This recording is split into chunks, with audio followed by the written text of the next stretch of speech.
Hey everybody, welcome back to the Professor Chronicles.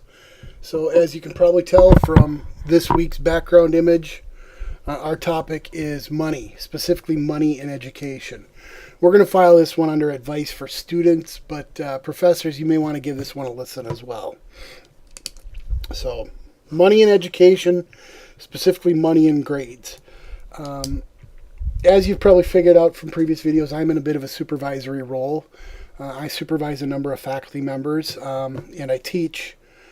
And it seems like probably once a semester, 2-3 times a year, I get some sort of remark from a student regarding money. Like, you guys just want my money. Or one of my favorites was, well, with as much as you think I'm paying for this class, you'd give me better grades. What's about to follow is an actual story from what happened in my classes. Hold on. You don't get to come in here. You're not on the video. Okay. So years ago, before I was a supervisor, and I was just a regular old full-time instructor, the university I worked for was really starting to step up retention and persistence efforts. Now, professors, you know what this is. Students, if you hear the words persistence or retention, basically what that means is when a school gets you enrolled, they want to keep you enrolled. And we'll talk about why in a few minutes. But there was a student in my class who basically from day one wasn't attending, wasn't participating. And it was a 4-credit class. It's a pretty expensive class. It's a big class. So the student was on the hook for a sum of money. And again, money's our theme here. And they weren't going to get anything for their money. And again, we'll talk about why that's important to schools in a little bit. So just hang in there. And in my role as an instructor, I was required by my employer to reach out and try to get this student involved. We call, we write, we email. We have to document all these things, and there's different tools that different universities use. That's not important. So after a couple weeks of trying to reach out to this student, now mind you, our term is only 8 weeks long, so you miss a couple weeks. That's a quarter of the class. That's functionally impossible to catch up from. So finally the student calls me back and says, hey, I got your messages, I get it. Boy, you guys must really need my money. Quit calling me and leave me alone. Here's the thing. You've already signed up for the class. You've already missed the drop point. So you're paying whether you attend or not. The school wants to retain you and wants you to do well, in part because we don't want to see you waste a bunch of money. You got to pay those loans back regardless. Except in very, very rare circumstances, those loans are with you until they're paid off. You can't bankrupt them. You can't sell them. You can't even necessarily wrap them up in other, financial transactions. You pay the loans until they're either paid off or you're dead. So, yeah, it bothers a university when you sign up for a class and just don't attend. And the student just said, you must really need my money. And I'm circling it on my note card here. That is just such a short-sighted stance. And students, I want you to think about this. And here's the deal. Nobody opens a school because they want to get rich. It takes a lot of money to open and run and maintain a school. Yes, it takes money to keep the lights on. It takes money to keep the doors open. It takes money to pay the professors. But that's not why you open a school. There's a lot better ways to get rich than opening a school. Anybody who has any measure of success in education is in it because they're invested, because they care, because they want you to do well. And we know that those loans are with you for life because, big revelation here, students, we are paying them too. The people who are your professors have bachelor's degrees, have master's degrees. Some of them have PhDs or other types of doctorates. You know what that means? Big money. Big money that we owe the government and are scrambling to try to get under. So being a teacher is not a way to get rich. Opening a school is not a way to get rich. It's not about needing your money.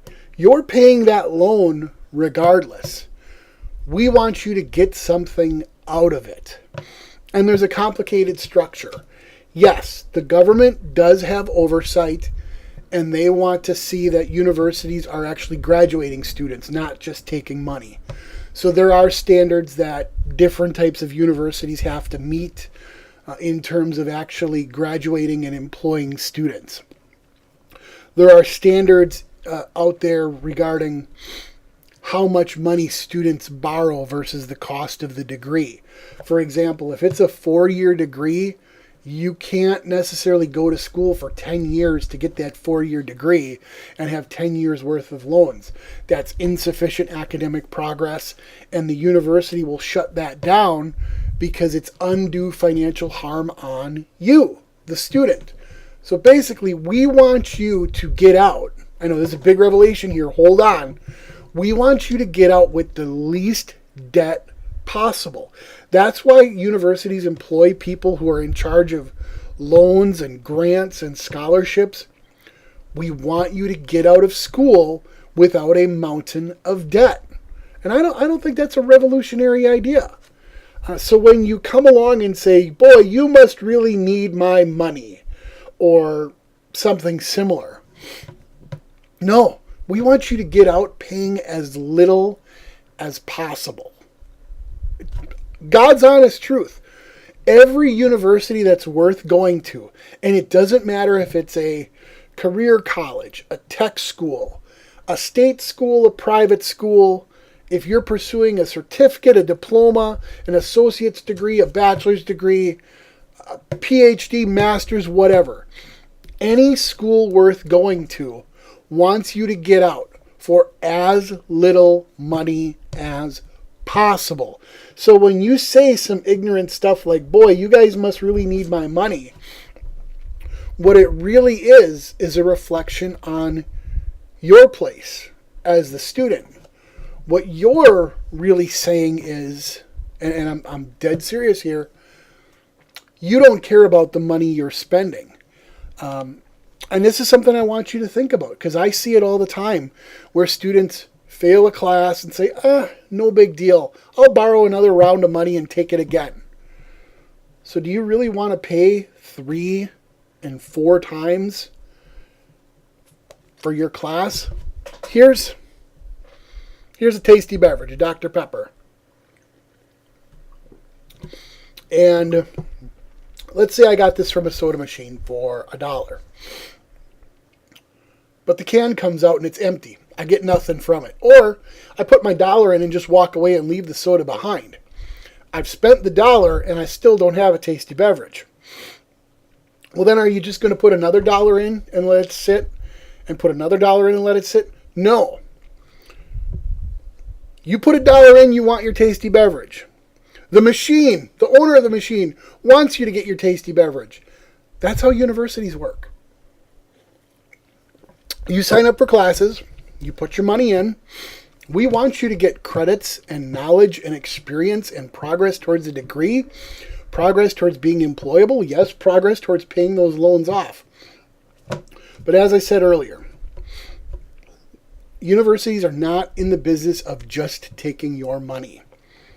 There's too many good people at too many good schools who want you to do well. Let's talk about some of these other comments.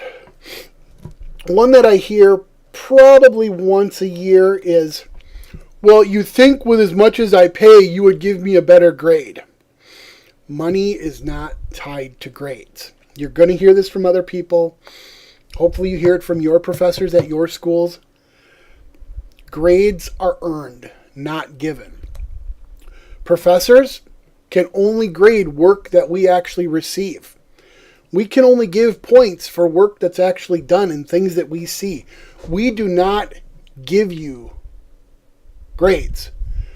We assess the work that is submitted and place that work on a scale relative to expectations and relative to your peers and relative to industry standards. We don't just give points. So often, and again, excuse me, I'm still dealing with a little bit of a cold.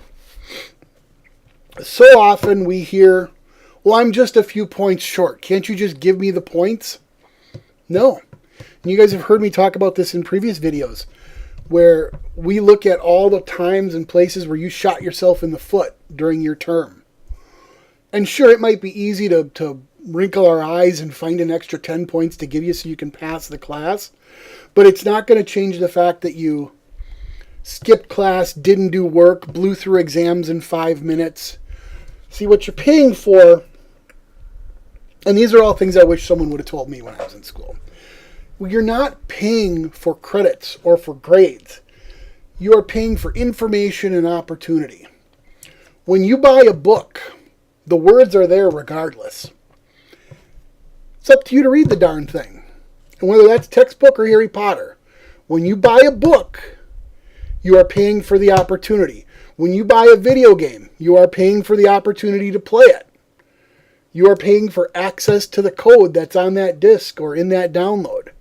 It's up to you to take advantage of it. Now, if you buy Overwatch and play it for 10 minutes, or you play it for 300 hours, you've still paid the same price for the opportunity. That's kind of how tuition is. You pay $2,000 for a class, you're paying for the opportunity to show up and listen to lectures and to do experiments and to gain knowledge and experience. The opportunity to get that exposure and the opportunity to prove that you've learned it. You are not paying for 4 credits. You are not paying for an A or for grade points. You're paying for the opportunity. You can buy a concert ticket and never go, and then you didn't get anything for your money. That's how you need to think about your education. And every time you decide to skip class or skip a test, you're taking your money and throwing it away. That's what you're doing. Think about it this way. Let's say a class costs you $2,000. And that class meets 20 times. Do a little math. Every class meeting then costs you $100. So when you say, I'm not going to class, I'm not going to log in today, what you're really saying is, $100? Pew, out the window. I wanted nothing for this $100. And that's your money. That's not the university's money. That's your money. You're the one who filled out the paperwork and sent it off to Uncle Sam.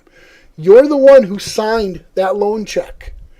You're the one who signs the paperwork that says, Dear school, I promise to pay this back. That's why it's called a promissory note. You promise to pay that stuff back. It is your money, your opportunity. It's on you. It's not on the school. Because there's lots of places to get an education, and you choose where you go. The people are there to serve you. That's why professors have office hours. That's why universities have tutors and learning support services and tutoring and writing centers and academic coaches and whatever they want to call it. That's why they have study halls and all this stuff to support your opportunity. So when you call up your professor after you do something wrong or you get in trouble and you say something ignorant like, well, you just want my money. You know what? In a lot of cases, that professor gets paid regardless. A lot of universities have just flat fees where your instructor gets paid X dollars for that class, whether there's 10 people or whether there's 25. Not all schools work like that, but that professor's getting paid regardless. The class is going to be there regardless. The classroom is going to be there regardless. The lights are going to be on. The professors are going to be there.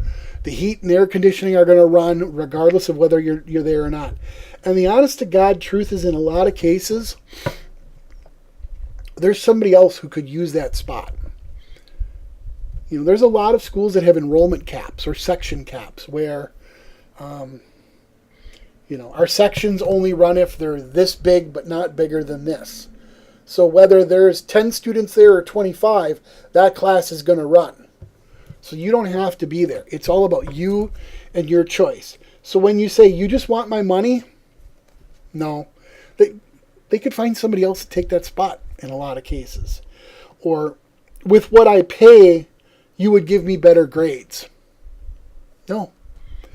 We're accountable, just like you. Your job is to show up and to give a good faith effort. Our job is to make sure that you're meeting professional, industry, academic, governmental standards. We have all these people that we pledge to, and we say, students who get credit in this class have learned a certain amount or can perform at a certain level. That's on us. And it's not about money. It's about wanting to give back and train the next generation. I love science. I love STEM stuff.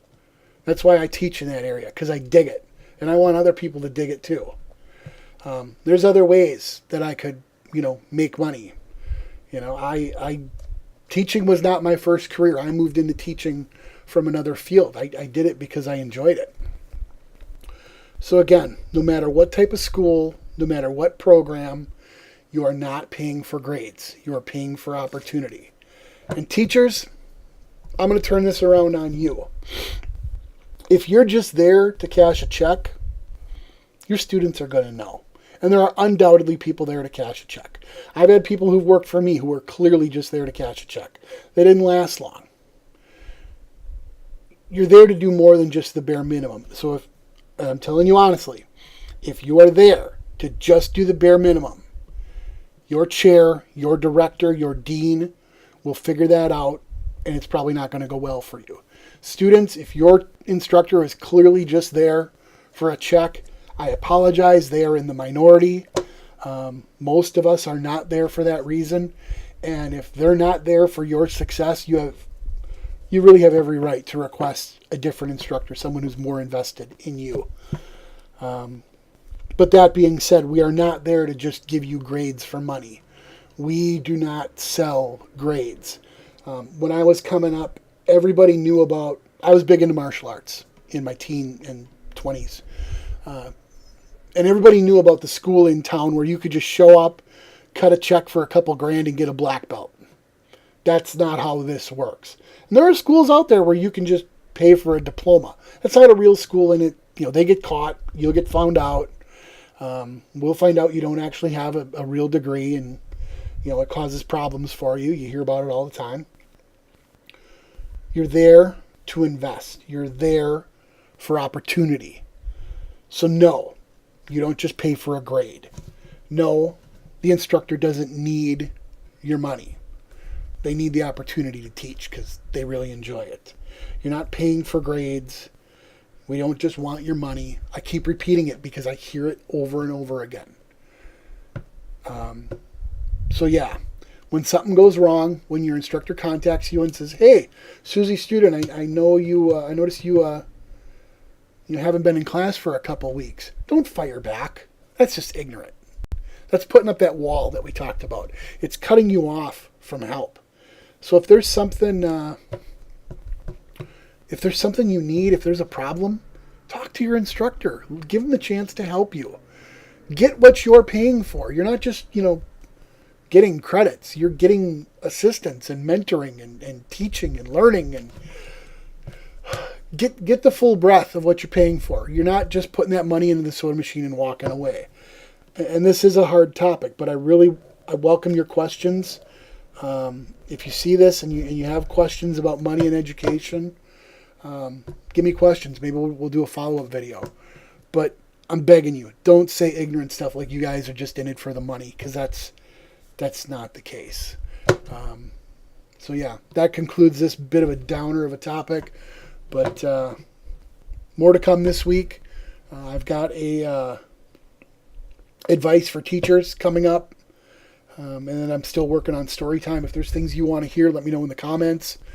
So yeah, have yourself a great day. Enjoy the week. We'll talk soon.